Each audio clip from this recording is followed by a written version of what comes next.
Students and friends, आज मैं अपना टीचिंग लाइन का एक और एक्सपीरियंस आपसे शेयर कर रहा हूँ। एक स्टूडेंट मेरे पास पढ़ते थे 12th क्लास में।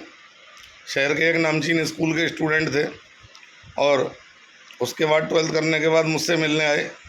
बोले, सर ऐसा है कि मुरादाबाद में तो पढ़ाई बिल्कुल बेकार है, यहाँ कुछ मेरा हो नहीं पाएगा, मैं आगे की तैयारी करने के लिए दिल्ली जा रहा हूँ। और उन्होंने दिल्ली जा कर के 1.5-2 महीने का एक कोर्स, क्रैश कोर्स के नाम से ज्वाइन कर लिया। बोले, अब मैं डॉक्टर बन के ही लौटूंगा, आपको जब भी मिठाई का डिब्बा लेके आऊँगा।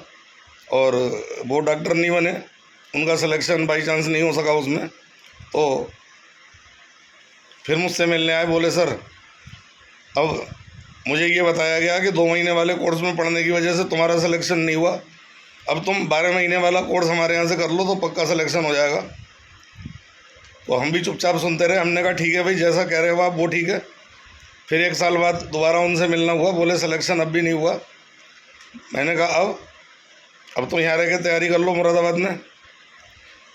बोले, नहीं साहब, अब उन्होंने कहा है कि हमारे सीनियर बैच को ज्वाइन कर लीजिए, जिसमें आपकी फ़ीस भी हम आधी कर देंगे।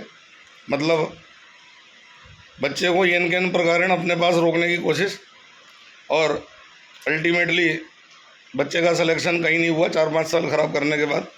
और आज वो स्टूडेंट शहर के एक अस्पताल में सीनियर कंपाउंडर हैं। और तो मुझे लगा कि मुझे आपसे ये शेयर करना चाहिए। इसलिए सबसे पहली बात, अपने ऊपर कॉन्फिडेंस। और जैसा कि संत रविदास जी ने कहा है कि मन चंगा तो कटौती में गंगा। जिसे पढ़ना है वो अपने घर बैठ के भी पढ़ लेगा, और जिसे नहीं पढ़ना है वो उसे दुनिया में कहीं भी भेज दो, कैम्ब्रिज में भेज दो, वो तब भी नहीं पढ़ेगा। ये बात हमेशा ध्यान रखनी चाहिए। और मैं पेरेंट्स से अपील करता हूँ कि अपने बच्चों को पहचानें, अपने बच्चों के टेस्ट को पहचानें, उसी हिसाब से तैयारी करने के लिए या कोचिंग वगैरह में भेजें। ये नहीं है कि मतलब भेड़ चाल में अब कहीं भी भेज दिया जाए।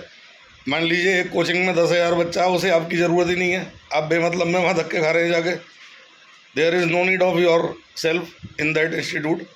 तो ऐसे एक कोचिंग ढूंढिए जहाँ पर 1-to-1 इंटरेक्शन हो, छोटा बैच साइज़ हो, टीचर इतने कमिटेड हों कि वो आपके बच्चे पर ध्यान दें, तभी कामयाबी हो पाएगी। Thank you.